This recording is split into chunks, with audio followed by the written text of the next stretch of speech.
Isang taon, ating balikan.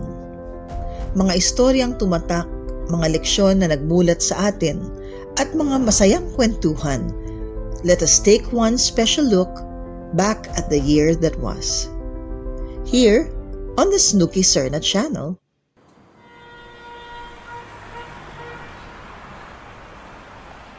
Pag-usapan natin mga nakaraan at ngayon, ikwento muli ang mga nagdaan kahapon. We can laugh and cry as we reminisce the times, talk about the highs and lows of life. Umagos ang buhay, dumaloy ang panahon, maraming pagbabagong humubog sa atin noon. Blessings came and lessons made us strong. Let our story shine and be an inspiration. Kahit saan, kahit kailan, I'll always be there, sabihin mo lang. Always remember, whatever happens, rain or shine, friends tayo. Friends tayo.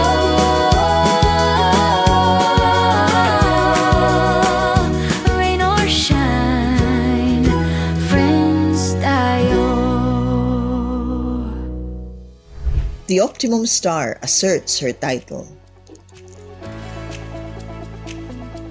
Being a bareta is really not easy kasi you're always compared to. Very few have titles in the business. Kahit papano, masasabi mo, I made it. When there are times, syempre pag artista ka, you have insecurities and you feel na parang, people love me pa ba? Gusto pa ba ako ng tao? And then you remember that parang tinatakan ka na. So, pag tinatakan ka na, parang feeling ko, there's no such thing as yung nalaos kapag may titulo ka. Isang ama sa kanyang mga anak. I'm on my third marriage, no? Twice annulled ako. That's why I was able to marry 3 times. Consistent ako as a father towards my children. Wala po akong illegitimate na anak. Lahat ng anak ko legit lahat. Parents break up in the eyes of a child.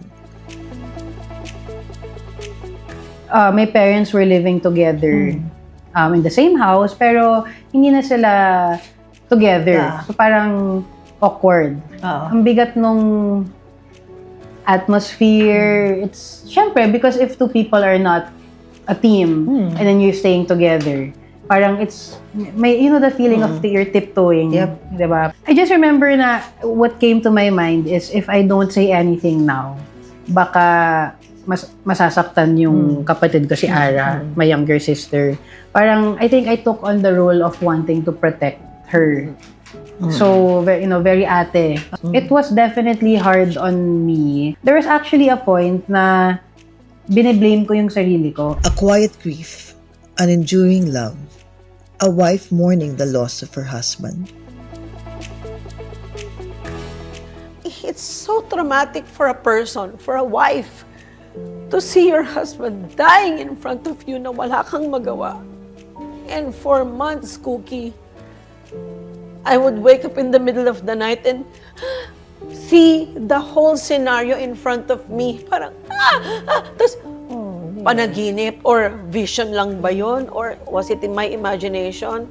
There were days na basang-basa yung unan ko sa luha. Sabi ko, hindi ko na kaya. Sabi ko, Lord, patayin mo na ako. Kunin mo na lang ako kasi ang sakit na talaga. You know what? In hindsight, why do I need to keep focusing on what I don't have? I kept on focusing yung wala na akong asawa, nag-iisa ako. Paano yan? Matanda na ako, 63 na ako, magtatrabaho pa ako ng todo-todo na dapat sana relax na lang ako. Ang dami kong questions until I told myself, okay, Lord, hindi ko na questionin yan. I will change the negative to positive. I will see what I have. Ang pakikipaglaban sa buhay para sa pamilya. At the time, yung kasi yung parang sabi ko way na para makatulong sa nanay ko. Honestly, mahihiyain talaga ako dati. Hindi ako masyadong nagsasalita. Pero nung time na parang nakikita ko na yung magugutom kami, ganun, inano ko yun, inalis ko yun sa ano ko. Yung hiya. Yung hiya, oo. Kasi sabi ko, walang mangyayari sa akin pag nahihiya-hiya ako. Nung nagmo-model ako, so, pupunta ako sa mga audition or mga go-see, ganyan. Lahat yun sa Makati yun, di ba? Tumasakay ako ng bus, nagbabasa ko, papunta doon. So yung beauty pageant, ginagawa ko yung career. In a way na kasi iniisip ko pag uuwi ako, may makukuha akong premyo, ganun. Not because gusto ko maging beauty queen. Kailangan pag uwi ko, may dala ako. Ang pag-alala sa isang industry icon ang nag-iisang Kuya Germs. It was death of an era. He's gone, but the legacy will continue forever. Lahat ng mga discoveries niya, they're still big stars right now, like the likes of Piolo. Awag na natin si Ate Guy, Sharon Cuneta, to name a few, si Lea Salonga, di ba? So, ikaw, Maricel, all these people, Isko, who's now a mayor, di ba? The legacy will continue as long as laging kapag may nagsisimulang tao o talent, parang si Kuya James kasi ang parang pinaka bona fide star builder. He has an eye. Wisdom from the comedy king, Dolphy. One is, sinabi niya sa akin na never problem the problem. Problema lang yan, about problema may solusyon. Kaya ako, na-imbibe ko na parang whenever a problem comes, somehow I solve it. So isa yun din sa mga natutunan ko sa daddy ko, na there's nothing wrong in being humble. And the other thing na natutunan ko din sa daddy ko, which I always apply also in my life, is acknowledge your mistakes and know the difference between what is good and what is bad. Like for example, my dad, he acknowledges the fact that he's a womanizer. That's one of his imperfections. But he was always there for all of us. He was a good provider. Right. Diba? So may ganun siya to all his women. He was good. An icon of a mother, si Rosa Rosal. No, she never spoiled me. If there's one thing she spoiled me with was her time. She was always there for me, always in school. Very doting mother. But she never spoiled me. Sometimes I find myself saying things or doing things na, teka, mami ko to Yung mga ayaw ko nun sa mami ko, I find myself, ganun na rin ako. Happy wife, happy life. Chris tells us why. Siguro yung pinakamagandang realization is yung contentment. Sa wakas, kontento na ako. Kontento na ako na hindi ko na kailangan ng validation from other people. Kahit anong iba to nila sa akin, hindi na ako maapektuhan kasi masaya ako sa pamilya ko. Yun ang importante. Kung naging mabuting ina ba ako sa anak ko ngayong araw na to, nagawa ko ba yung duties ko as a wife? Proud ako kung paano ako binago nung nagkaroon ako ng pamilya. Parang before, hindi ko alam kung sino ako. Pero ngayon, buo na ako. Sobrang thankful ako. Naiyak na naman ako. Ang bait kasi talaga ng asawa ko. Like, wala ko reklamo sa'yo. Sobrang supportive niya. Pagkakaibigang nasira na o masasalba pa. Ang daming tao ngayon, iniisip nila, ano ba, tinanggal ako ng Eat Bulaga, nagtatampuhan kami ng TVJ, ganyan. Ito ang totoong nangyari. Pandemic yon. Nagkaroon kami ng video na meeting. Sabi ni Mr. Tubera sa cast, I'm sorry, but I think this will last for mga more than a year. Baka umabot pa to ng 2 years. Nung sinabi ni Mr. Tubera, nag-iisip ako, paano ko bubuhayin pamilya ko nito 4 pa yung anak ko. Nagka-offer sa akin sa isang network, nagpaalam na ako. Although, yun nga, masakit sa akin iwanan yung Bulaga. Kasi 20 years ka na eh. Close ako kay Joey, di ba? Close ako kay Vic. Parang kakalungkot. Kaya nag-resign ako. Nabash lang ako ng mga fans, sa mga Dower Cats. Seasoned artist. In season pa rin ba ang Katarayan? hindi totoo na hindi na ako mataray. Mataray pa rin Mataray ako. pa din ba, Miss Celeste? I think hindi naaalis yun. Yung pagiging mataray. In the sense na ayoko yung mga bagay-bagay na hindi well prepared, ayoko yung hindi your very best ang gagawin mo, yung ganun. I do not have patience for things like that. I really don't like that, yung pwede na attitude. Doon ako talaga naiinis. So, yun. In that sense, I'm still mataray. Tsaka I find that when you get older, parang, and you're mataray, it's bagay. So, Iba kami noon. Paano sila ngayon? Nalulungkot ako in a way na pagdating sa recording, nawala yung panahon ng andun yung yung wala pang Spotify noon eh. Wala pang Spotify noon eh. Talagang iba yung meron kang recording company. Right. Iba yung you're promoting it on TV. Ngayon iba na yung pag-promote sa TV eh. Parang wala na. Ibang exposure ngayon. Iba na compared, doon ako nalulungkot. Okay lang yung streaming, pero dapat hindi mawala yung physical. Di ba? Yung plaka, cassette, CD. Matigas on-screen. Malambot off-screen? Dati naman akong dancer bago ako nag-artista. Naging dancer ako ng CCP Dance Company. So meron akong training sa ballet, modern dance, jazz, at naging dancer din ako ng UE Dance Troupe. Maraming mga sexy at magagandang chicks sa dance troupe. Yung pala motivation joke. Para malapit ako sa kanila, nag-audition ako. At natanggap naman ako at naging daan pa yon para magkaroon ako ng scholarship. Kasi I'm taking up engineering during that time sa UE at yon, libre na ang aking tuition fee, nakakapang-chicks pa ako ng marami. Ayan. An award-winning actor speaks up. Hindi, nakarinig nga ako ng mga side comments niya na sabi ko, totoo ba yung naririnig ko? Bakit? Sipahin ko.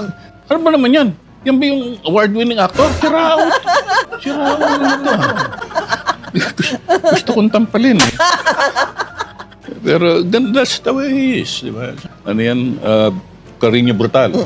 Kwentong pagpapatawad ng dating super sirena sa amang iniwan siya. Pinatawad na kita dahil pinatawad na rin ako ng Panginoon. Sana magkita tayo. Sana magkita tayo kahit man lang makapagkape. Sana maramdaman ko rin yung yakap. Yakap. Marinig ko yung boses mo. At I think, masaya na yun. Masaya na si Batang Marky Steve. Hindi ito pagpapatawad lang. Ito ay kwento ng pagtanggap, pagpaparaya at paglaya. First love, first everything, first headache, first heartbreak. But he's the one who taught me the most. Marami ako natutunan sa kanya. And kung hindi nangyari yun nangyari sa amin, hindi ko ma-experience maging ganito. Kaya thankful na rin ako sa kanya. Yung sa amin ni Dino, we were kids. Bata na in love, but he fell in love with her while we were together. I can't get mad at him kasi na-in-love siya eh. Puso yan eh. Hindi niya naramdaman sa akin yung naramdaman niya dun sa girl. Kasi when a man meets somebody na he really loves, they change. Ngayon, kung hindi siya nagbago for you, it's not because there's something wrong with you, but it's just because hindi kayo para sa isa't isa. The secret of longevity, according to Ami. Magtatanim ka ng kabutihan. Magtatanim ka ng magandang record. Magtatanim ka ng yung disiplina, ng pakikisama. Lalo na din sa showbiz, importanteng may talent ka. Hanggat maaari, gagawin mo yung the best mo para maging pinakamagaling. Pero kung pasaway ka naman, mas unahin nila yung marunong makisama, marunong makitungo, disiplinado, matinong kausap, hindi perwisyo. Yun. Senior Pagets, a milestone that marks not the end, but a legacy. This milestone, this year, the 60th birthday, is bigger in the sense na mas malawak yung narrative. It's about looking back through all those 60 years and just saying thank you and acknowledging all the influences in my career as a singer. From being a choir boy at age 11, from discovering what it was like to do musical theater at the age of 12, to doing movies and recording when I was 18. But you know, that's a wonderful thing about turning 60. Ang ganda ng buwelo to be able to look back. You know, all those moments where God just took you by the hand and guided you. Isang hiling para sa industriya ng musika. Career-wise, wala na naman akong hihinging iba po. Maayos na naman po yung naging career ko. Sana, yung mga bagong artist ngayon would find ways para maibalik maibalik pa rin yung tunog dati. Kahit na i-adapt na lang nila sa tunog ngayon. Right. Pero yung mga kanta dati, sana yung magaganda eh. Wala na yung mga gumagawa ng mga kanta nung walang kapantay. Oo, no. Sayang at hindi mo nalaman na ang aking pag-ibig ay walang kapantay. Diba, lamig naman ang You never go wrong with an expert because Bambi knows best. I think I have the fourth eye for beauty and the third and the fourth eye for beauty. I can easily kasi si Mario na nakita ko pangalang eh. Alam mo na sisig. No, naka-ponytail, pangalang. Ito lang nakita ko pink, lang niya, yeah. Sabi ko, pag iniikot ko, oh my God, this is it. Sabi ko, she will make it. Nakawan sa gobyerno, nakawan ng talino. May nakawan din ba ng kanta? Maraming songwriters na dumapit sa akin, na nagpapatulong. Meron din. Pero kung paano i-address yun, kaya nga sinasabi ko palagi sa mga songwriters, nung binayo ko yung House of Tunes, you have to remember, kayo yung gumawa ng kanta. Kayo yung boss.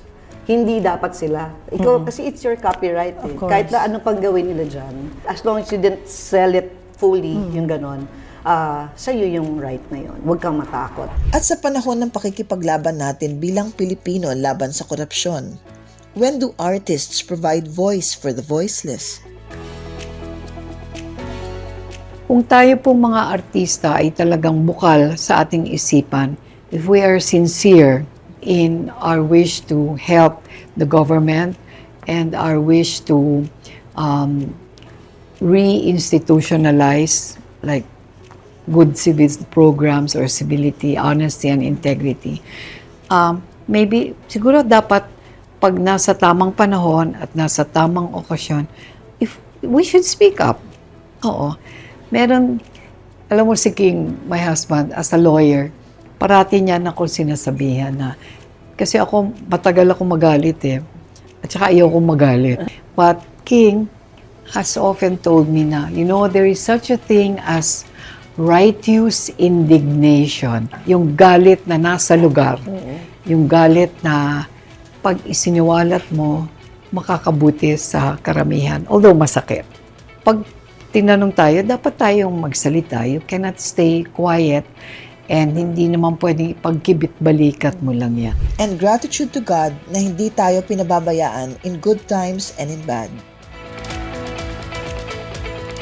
My dear Lord, thank you so much for bringing me here. There were years when I abandoned you. There were years when I was angry with you, but you never left me. And you allowed me to discover you. And from that time that I rediscovered you, you have never left me. Ba't kamiyak buhay ko yun? Eh bakit Diyos ko rin yun eh? I've been through a lot. Pero hindi ako pinabayaan. He was always there. Yeah. And salamat po sa comedy. Sabi ko nga, ay, my life is not that funny. Baka akala nyo my life is funny. But thank you to comedy. So I'm able to convey pain in a fun way.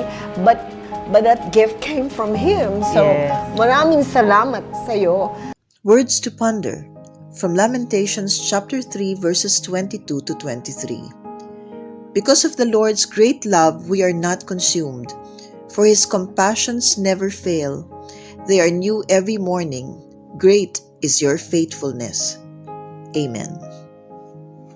2025 was a challenging year para sa ating lahat, but we continue to live, love, and laugh. Salamat sa bawat kwento at aral na ibinahagi sa atin. Happy New Year, friends! Wishing all of you the best in 2026. Always remember that whatever happens, rain or shine, friends tayo!